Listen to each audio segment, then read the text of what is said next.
My name is Professor Enel Mutembei, the Vice Chancellor of this great institution called Chuka. Distinguished council members, staff, students, stakeholders, and all protocol observed, you are welcome to listen and follow our second annual State of the University address today. Ladies and gentlemen, allow me to begin by expressing my gratitude to those who have led and served this university before us. Particularly, I salute Professor Joka and his team, who laid the foundation upon which we continue to operate and announce our progress today. I also acknowledge and thank God for giving us this opportunity to be his current vessels, upon whose responsibility he has bestowed for us to serve this great institution. I pay great tribute to the council led by Professor David Selem for their astute oversight and guidance this far.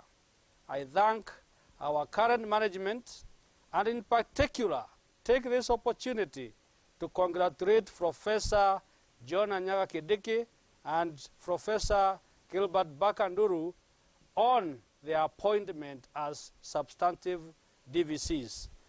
I salute my gallant staff, students, and stakeholders for your dedication and commitment to our university's growth and development. Ladies and gentlemen, in 2023, we set out to transform our university into a world-class institution with enhanced international recognition. I'm proud to announce that we took deliberate action to embed these goals into our strategic plan and made them our pledged annual performance contracts with the government. We all agree there are three top quality attributes of a world-class university. One of them is academic reputation among our peers, employers, and students. And on this, I am proud to state that the employee satisfaction rate for our graduates out there is currently matching global rates of the world-class universities. It stands at 82% in this year. And this compares very well with that of the Cambridge University, which is 84%. Kudos walimu, kudos comrades, kudos everyone for this achievement. The second pillar is basically research output and impact that include the number of research papers we publish, the citations of those research papers, and the research funding that we attract. I am happy, annually, in the current 2025, we have released 150 high-impact research papers out there, and our researchers feature in the lists of the top 100 scholars in Africa.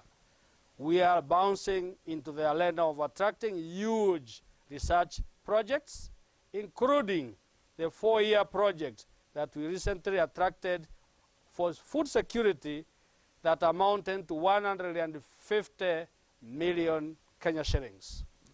The third one is internationalization, and this includes the university attracting diversity of students and staff, top-notch students, and the ability to mount international programs, collaborations, and global reputation. We all agree, as we start today, having been ranked number 3 nationally on these attributes by the Minister of Education as it was announced during our graduation, this is not a mean achievement. We attribute this to our hard work, and we should keep the fire burning by mounting more international summer schools, attracting international partners. We can co-teach with them, And we can also go and teach in their institutions. Hapa, walimu, dons, tujikase, we embrace, and I am proud of you. In order to remain in this status, my fellow dons, when we are doing our elections, I urge you to ask those who want to serve us as deans to embrace manifestos that bring diversity and gender recognition. Ladies and gentlemen, I salute and thank all of us for the collective commitment to our university and the renewed dedication to serve in this university.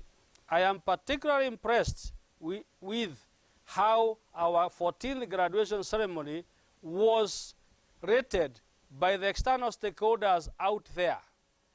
It was rated as a world class. We want to thank everybody who participated in this, all of us, together with the external service providers, for making this to happen. Ladies and gentlemen, allow me also to thank the Dagan community, our students, our staff, and the landlords for providing a peaceful learning environment here in Dagani. I also appreciate the leadership of Tharaka Nithi, led by the governor, and the member of parliament for this Tharaka Nithi, and also the government for their support. We thank Honorable Patrick Munene, who has religiously been supporting us. As your CEO, ladies and gentlemen, I humbly recognize our staff's unwavering hard work, our student love and determination for their university and their studies, and my management's commitment to serve you.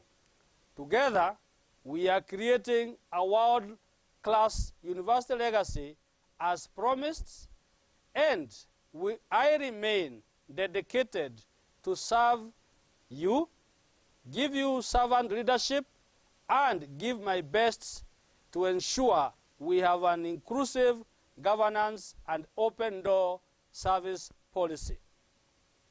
Ladies and gentlemen, allow me now to dive deep into the following attributes of the university as we stand today. Number one, physical or financial stability and its related direction. I am proud to inform you we are currently in a financial stable situation. I thank God because despite having inherited pending bills of 1.2 billion that were owed to the contractors, by the end of this financial year, we shall have cleared all of them. We need makofi hapo. And we have received clean audit opinions from the Office of the Auditor General for 2 consecutive years, inclusive of 2024-25 financial year. This stability, ladies and gentlemen, has enabled us to achieve the following. 1, review and promote our staff in a timely manner, settling the CBA arrears and paying our staff every 25th of the month and paying our suppliers on time.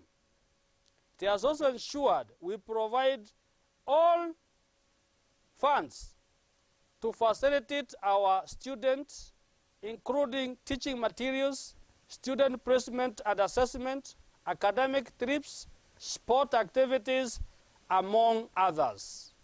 Ladies and gentlemen, I am also proud to announce the university assets growth has been 22% in 2 years. We have moved from an asset base of 8.7 billion in 2023 to 10.7 billion in 2024. 2025. This growth is impressive and it is worthy of our clapping. The major drive here has been the completion of the 1.2 billion phase of the science park. This kind of growth, I have taken time to compare and seen it compares very well with the renowned world-class universities such as University of California that experienced a growth of 20% in 2 years between 2020 and 2022. University of Oxford that witnessed 23% growth in the same period of 2020-2022, and University of Harvard University that experienced 25% growth in the same similar period. This shows then we have and started transiting through to our course into a world-class university. Ladies and gentlemen, the good news is that our current assets to current liability stands at 3-to-1 today, indicating a strong liquidity position and ability to offset our financial obligation. This ratio is a testament of our prudent financial management and commitment to sustainability.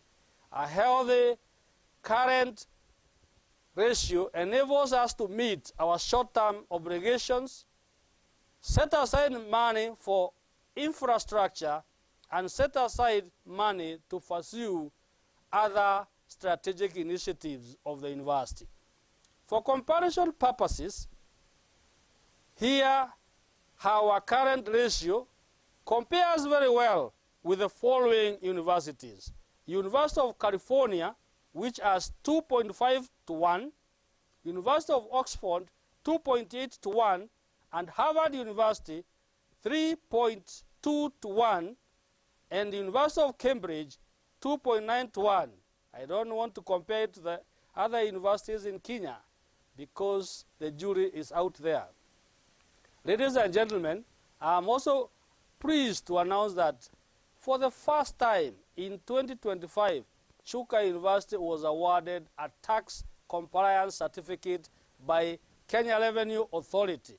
Now, my dons, you can use it to assess grants in the European Union and the American donors. This achievement demonstrates our commitment to transparency and compliance with the timely remittance of statutory deductions, and it is worth noting Chuka University now has entered the list of the very few public universities in Kenya that have ever received the KRA tax compliance certificate. University of Nairobi and Kenyatta are also in that list. Ladies and gentlemen, I also commend our income generating units led by their supervisors for posting increased profits of that 8.9 million in 2025 compared to 21 million posted in 2024. I acknowledge the decision to initiate transformation of our IGUs into semi-private profit-making enterprises came with some pain to some of our staff and colleagues. We took this decision in 2023, and now we can celebrate the results. I am proud to note that our IGUs are running profitably and they are offsetting the salaries of all the staff working under them. This we need to clap for them. This is a statement that public sector IGUs can operate profitably in Kenya, and I round the dispensary, the gown section, and the accommodation units who excelled, posted profit, and ranked position 1, 2, and 3 respectively. As a token of appreciation, the Council approved and awarded them 150,000 for the dispensary, that was position 1, 100,000 for the gown section that took position 2, and 50,000 for the accommodation that took position 3 respectively. Our firm made significant strides by reducing its annual losses by over 2 million. This achievement enabled them to be awarded 30,000 for the best improved category. Keep up the farm, and profits are coming soon. The policy direction on our physical sustainability. We commit and continue to take priorities on financial sustainability. We shall only engage with the projects whose funds have been set aside, and only undertake financial commitment with the proper cost-benefit analysis. This, we say, we shall never, in my tenure, accumulate pending bills. Number 2, I want to touch on infrastructure and development. Ladies and gentlemen, I've already stipulated that we inherited over $1 billion pending bills for the stored buildings. What people used to see are buildings, but they were not seeing the debts that were behind those buildings. We have embarked on finalizing all these pending bills, and God willing, by that 1st of December this year, we shall have cleared them. As we did this, we also embarked and completed the 1.2 billion phase of the Science Park. This today is a limelight in our social media and TikTok, especially the Chuka Storm TikTokers. The food science complex is now complete, and we have occupied it. The milk plant is in the process of final completion, and we shall make it happen by the end of January 2026. We are focusing on the administration block. You might have heard some noise. This is coming back to us so that we can complete our law school with ultimate speed. We are also getting back the male hostel, and we shall complete as a priority. And the contractor for the library project is impressed because we are paying him the pending bills, and soon in 2026 he is coming back, and we shall see progress in that project.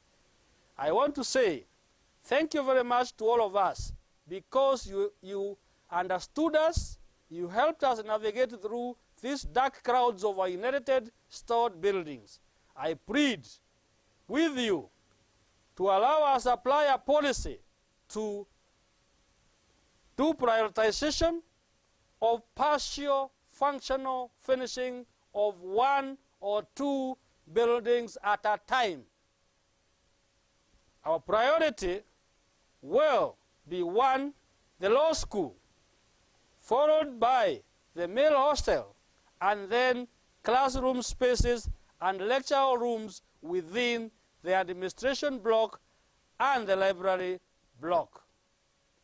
I am confident that we shall be able to achieve that, and by 2028, God willing, all these buildings will be behind us. I commend the Estate Department for installing the solar panels at the Business and Student Recreation Center, where we are today. This has reduced our power bills and contributed to a greener environment. As a world-class university, we need to demonstrate our commitment to climate sustainability, and this we are doing by reducing our carbon footprints. Similarly, I commend the Estate and the Security Department for installing solar lighting around the campus to enhance the security, at the same time cutting on power bills. This has enabled safer environment, especially around the Kurugusha area that has been a problem to us. I am delighted also to announce we are partnering with Kenya Power to enhance further street lighting of our campus, and we thank the county government and the national government for supporting these projects. This will further enhance our safety of our campuses. Number 3, governance. Ladies and gentlemen, I promised an inclusive and participatory governance approach during my tenure. I am grateful you have all embraced this approach. This has made it possible for each of us to feel we own, we belong, and we love to wake up and come and work in this university. This is what is expected in a world class. Thank you all for this shift of embracing, understanding, and supporting each other in line with our core mandate of freedom of thought and expression. This allows diversity of thought, and it also allows our thoughts to be cross-fertilized by others so that we can be able to think freely and deliver in our mandate. Ladies and gentlemen, we also introduced a practice of participatory governance that recognized roles played by the various governance organs, the council, the management, the senate, the union leaders, the student leaders, and individual members of staff and students in decision making. This is the only way we can be able to effectively govern our university, leading to effective workflows, timely settlement of dispute and complaints, and harmonious union management relations, and improved stakeholder satisfaction. To this end, I am impressed with our rating of our customer satisfaction, and today as we stand, we are rated by our customers at 82%, by our staff at 86%, and by our students at 90%. To put this again into perspective, here are some comparisons with world-class universities on this rating. 1, the University of Oxford is rated 94% by the student, University of Cambridge 93%, Harvard University 92%, Stanford University 91%, and our local #1 university, University of Nairobi, is rated at 77.4%. This is a manifest that we are there to serve and our customers are satisfied. Our university ranking in Kenya has also improved from position 34 in 2023 to position 20 to date. We are progressing well, and I'm sure we shall be under 20 the next year. Ladies and gentlemen, we have initiated annual performance awards as a means of motivating, recognizing, and rewarding outstanding staff and students. We awarded best students and recognized the outstanding talent, the staff, and the researchers as follows. John Tingoi for being the university national and global quant champion, our carpenter Sylvester Onyango for being the best KUSU category, our Kutheya category, and our admissions officer, Mr. Deke, for the Kusu category, and our dons, Professor Mulaya, Professor Gishombe, Professor Mutembei, Professor Mulaya, and Professor Eunice Gedai for attracting the most development funds, and Professor Salman Munyeri and Professor Nanwa for attracting the most research funds. Our performance contracting management team, led by Florence Mudhua, have done a wonderful job to ensure we continuously achieve excellence and post better scores year by year. This we need to say kudos to the team, and I want to announce here today, when we started in 2023, many used to fear to be evaluated, but today we smile when we are being evaluated. Thank you, all of us, for this shift. We have also initiated a policy to offer a living expense stipend for students awarded master's scholarship by the university, and to consider merit based on cumulated academic score as a means of consideration for selected internship placement over our newly graduated class. This is a testimony that we value academic excellence and meritocracy as a commitment to supporting and nurturing talent.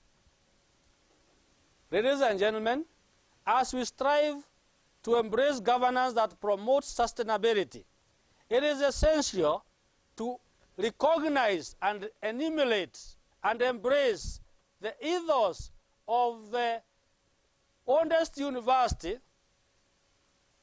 of the University of Al Qarawin in Fez, Morocco, the oldest continuously operating university in the world that was established in 859 AD. To be able to place Chuka University in this category and be able to also achieve this kind of recognition, we must reflect on our core values and our personal work ethics principles that guide our decision-making and actions every day when we work for this university. This will ensure we remain sustainable, relevant, and impactful for generations to come. Let us work towards establishing ethos that are rooted in our freedom of thought and expression, inclusivity, transparency, accountability, and excellence to propel Chuka University towards greatness that will persist beyond our existence. 4, academic matters. Ladies and gentlemen, we all can attest we, as Chuka University, have continued to emerge as a national and global giant in academia, research, innovation, and this is manifested by the fact that we are producing students that shine as global quant champion and winning international competitions like the one we witnessed for the nursing school. We are being selected as a regional and global training host institution, and also we are being considered for international summer schools, and we are being lauded for improved timely undergraduate and postgraduate completion rate. I congratulate Ms. Chuka Cynthia Masharia for winning and becoming Miss Universities of Kenya. Makofi kwake. You are a true ambassador of our university, and we are proud of you, both Mr. and Miss Chuka. I also laud the Mr. and Miss Chuka for being top-notch ambassadors of our university. I want to laud the sports ladies and gentlemen of Chuka University who continue representing us every weekend, winning trophies and also being our ambassadors, our TikTokers. Wow, Makofi, you are our soldiers. I am very, very impressed with the way you are crisscrossing the Facebook, the TikTok, and other social media, and putting your foot forward to defend and advance your university. Makofi kwenu. For such strides, allow me, in a special way, to laud our committed students, led by their student leaders, KUSA Council, KUSA Congress, who are led by one Mr. Ben Jakato, their president. All our students, we thank you. You have remained disciplined, and you are of top quality, having been enrolled into a top university, Chuka University. And allow me also, in the same vein, to thank our dons, our lecturers, who are highly qualified, who are committed to work diligently, and who have collectively agreed to put emphasis on stable academic corridors, academic reputation and quality, work integrity, and they are doing very well. We should clap for them. And I want to also thank the union leaders, starting with the UASU, led by Dr. Murwai and Mutindi,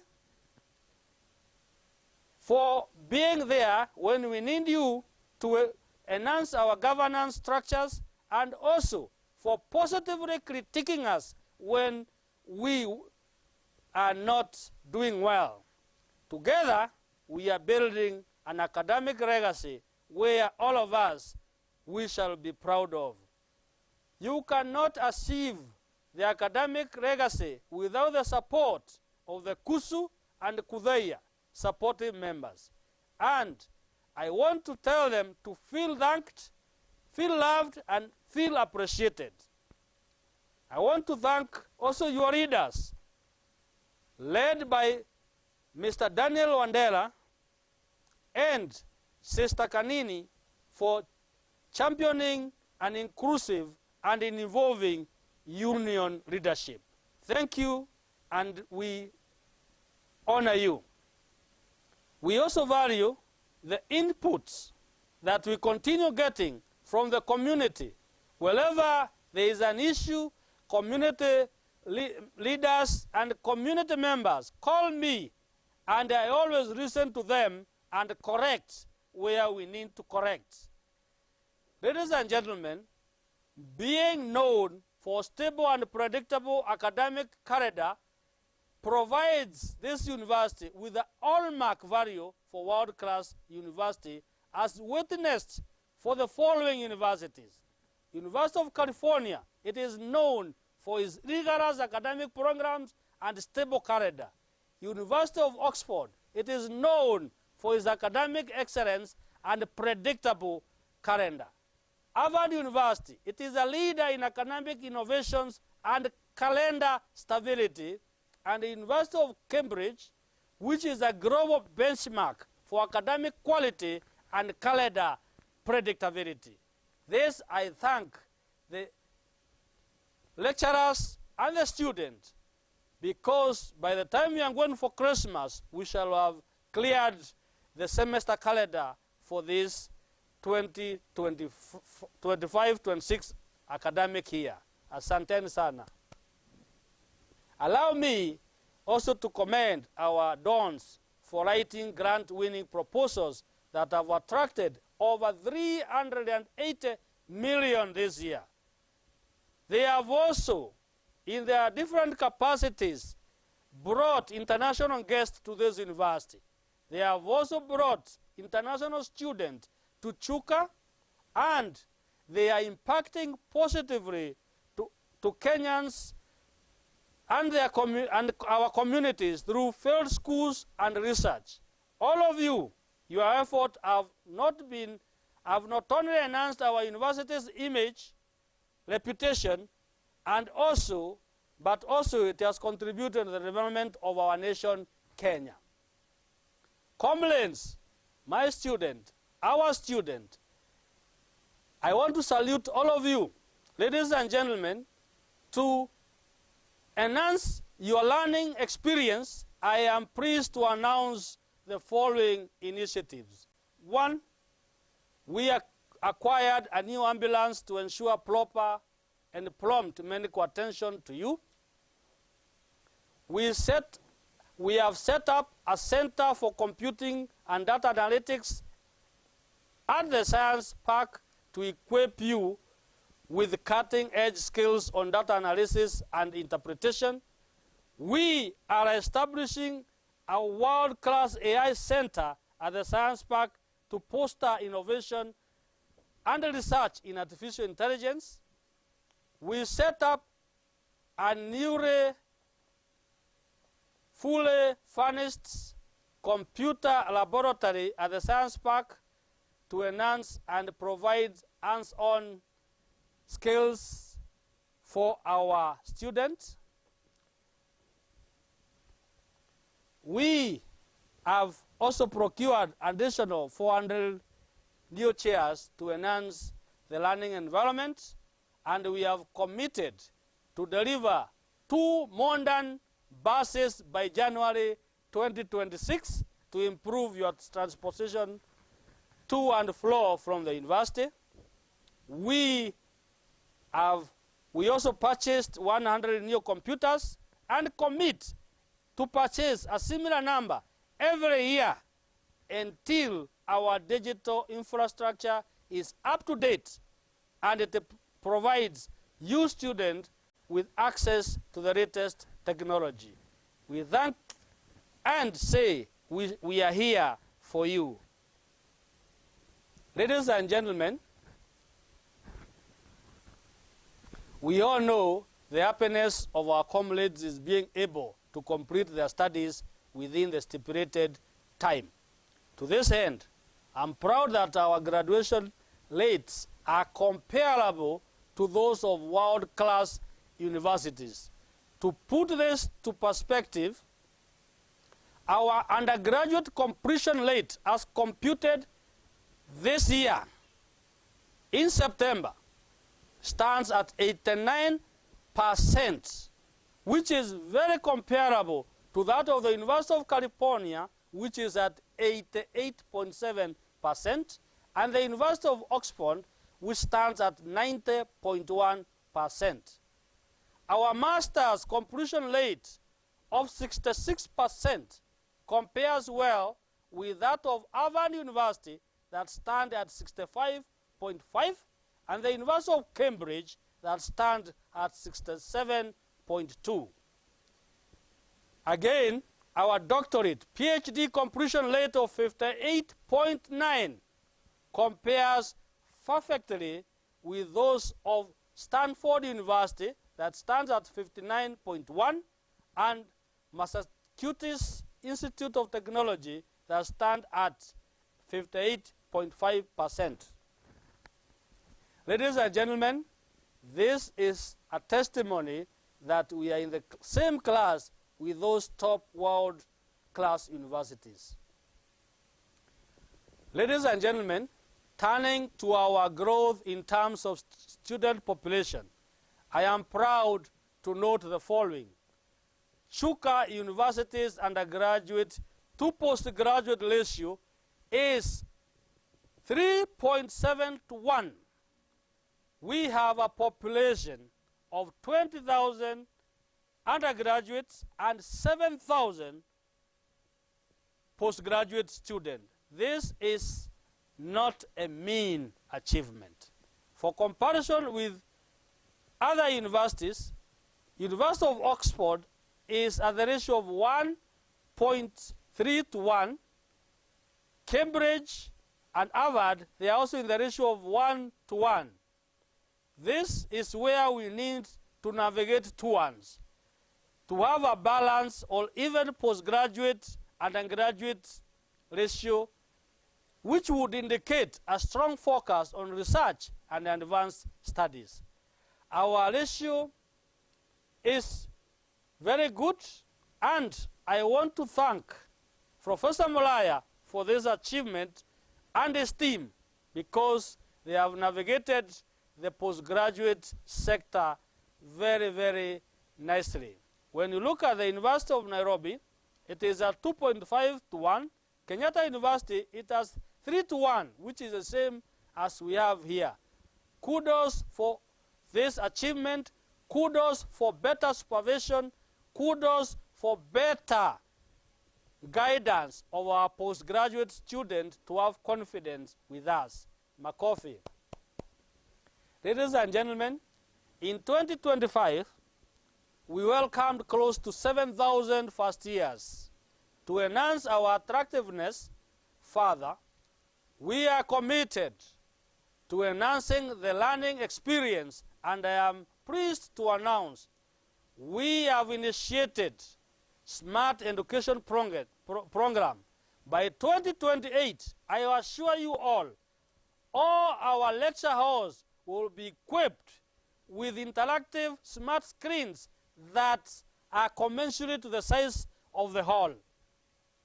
This will enable us to have more engagement with our learners and to provide immense learning experience to our students. This transformation will position Chuka University as a leader in innovative education that provide our students with cutting-edge technologies and prepare them to succeed beyond our university.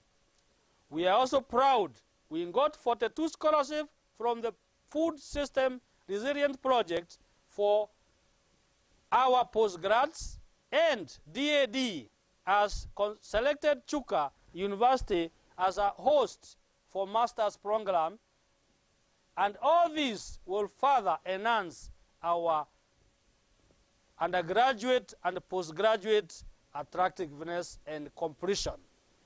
I thank all of us and the professors who put up these proposals to win these commendable awards.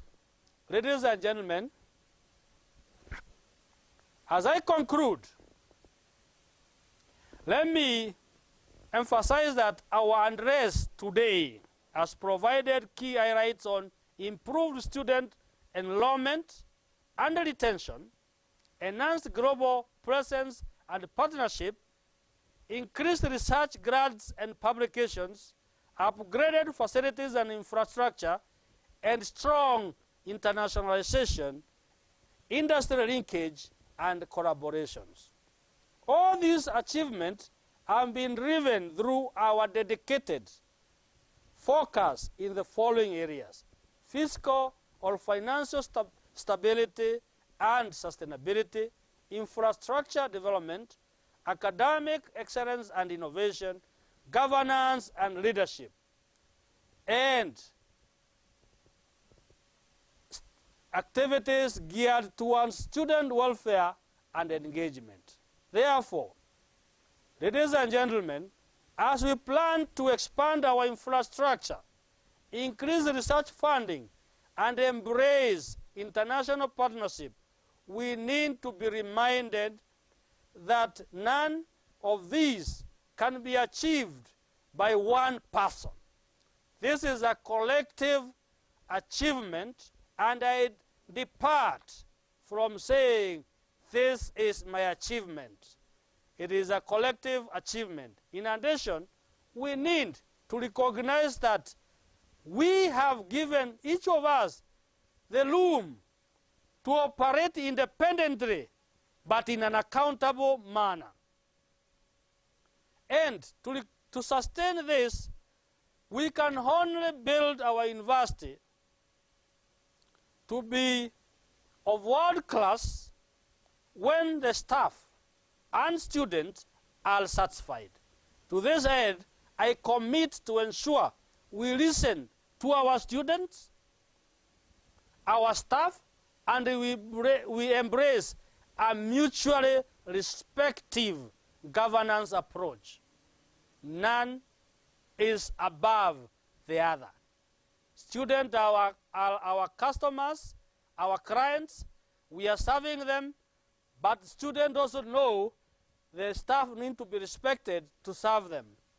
What binds us ought to be stronger than what threatens to separate our board.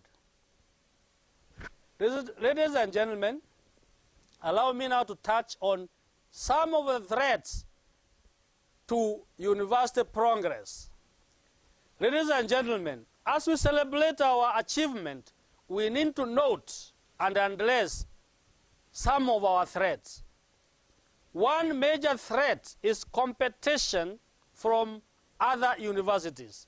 We need to offer services to our students and remain steadfast in ensuring that they are happy and they market us when they are within and when they are out of this university. This I know we are doing, but we can do more.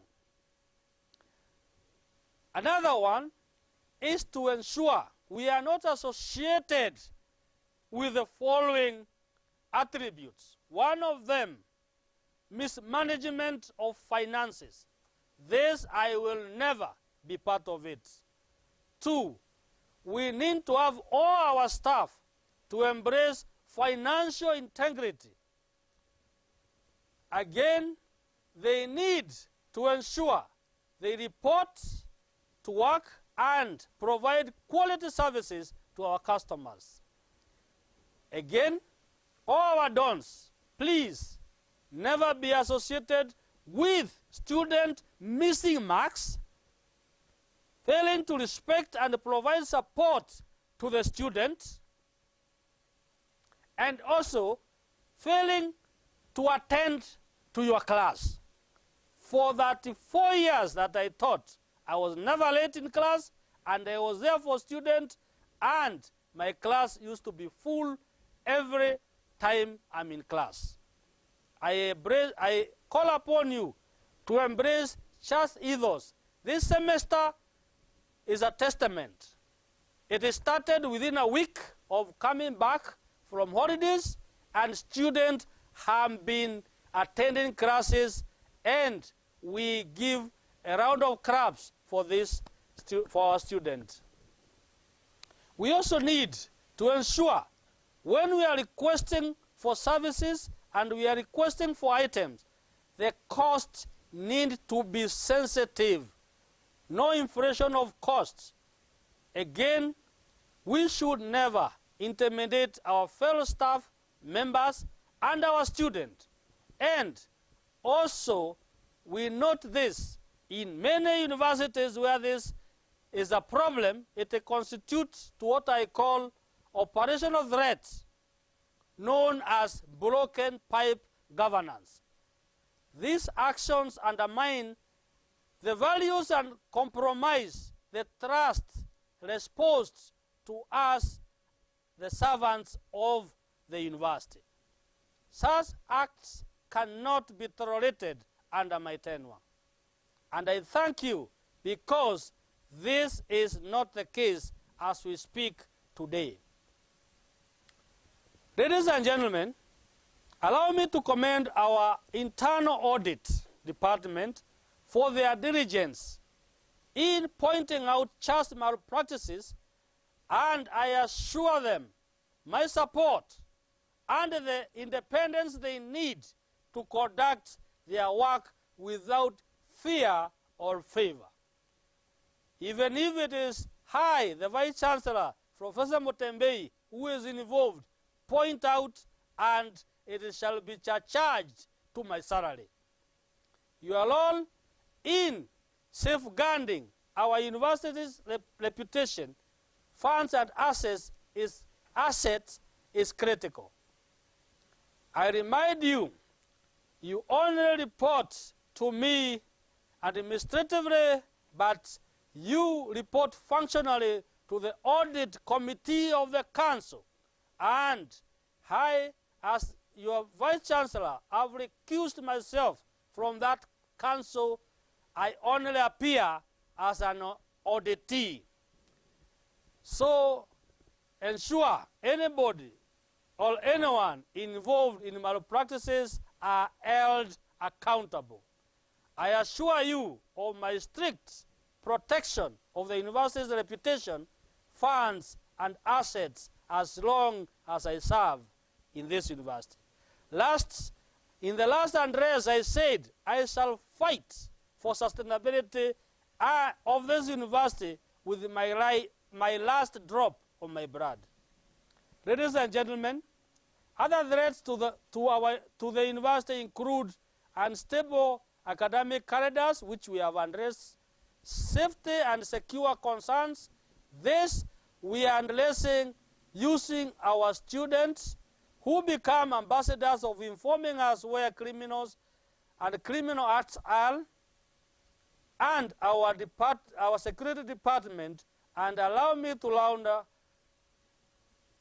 Ibrahim Moringe and Sanjay Morisa for their dedicated service to security of our students, our staff, and the university. Makofi kwao. Other threats include poor quality services. This, again, we have to religiously guard against this. Poor governance, I shall not allow anybody to intimidate anybody and not to offer services to the university. Lack of inclusivity and diversity. Fellow dons, this is the area that we need to improve, especially during elective positions. Please, I urge you, remove from us some of the comments we got during the graduation, that we are only electing men as deans. And I urge you to embrace the female gender when you are electing your deans, and also diversity. I know I don't interfere, and I shall never interfere with elections, but I plead with you to allow the university to be served by different people of different gender and of ethnic diversity. I thank you because I know you'll work on this. Ladies and gentlemen, as we continue to work together to address these threats and ensure our university remains a place of excellence, innovation, and integrity, I want to assure you our commitment as management on this and the council's commitment on this and the Senate. And I want to thank all of you for embracing this approach. I informed you that my office remains an open door policy. And I want to inform you, students flock here. They tell me where there is a missing mark of any unit. And as we agreed, we shall be releasing our results every semester so that where there is a problem, we sort it early enough. We shall also ensure that wherever there is a missing mark, we account for every student who sat for that exam, and a mark shall be provided and be given according to the grade they achieved in that exam. Ladies and gentlemen, as I conclude, allow me to wish our students success and excellent grades in the upcoming exams that will run between 8th and 19th of September. I know, comrades, you have been attending your classes well, you've been taught well, and you revise well. Present yourself for your exams and maintain exam integrity. It pains me when a comrade is involved in an exam malpractice and sent away for 1,000 days. Please, please don't engage in this. You would rather fail and do a supplementary than still an exam. Success is your portion, and I bless you, and I know you'll pass. Our university will be breaking for Christmas on 19th of December and resume on 5th January 2026. I encourage all of us to take the holiday break as an opportunity to rest, recharge, and spend quality time with your families and friends.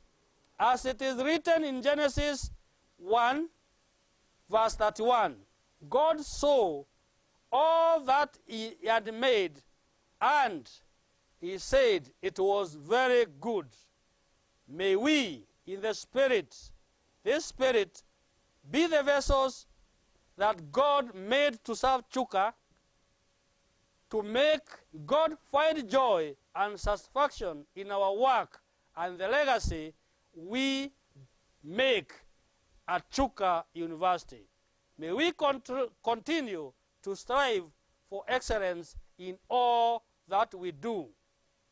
As we approach the end of the year, I wish all of us a Merry Christmas and a Happy New Year of 2026. May this festive season bring you joy, peace, and happiness with your loved ones. Please accept my warmest greetings and best wishes for the holiday, and say hello to your families. Thank you. God bless us, and God bless Chuka.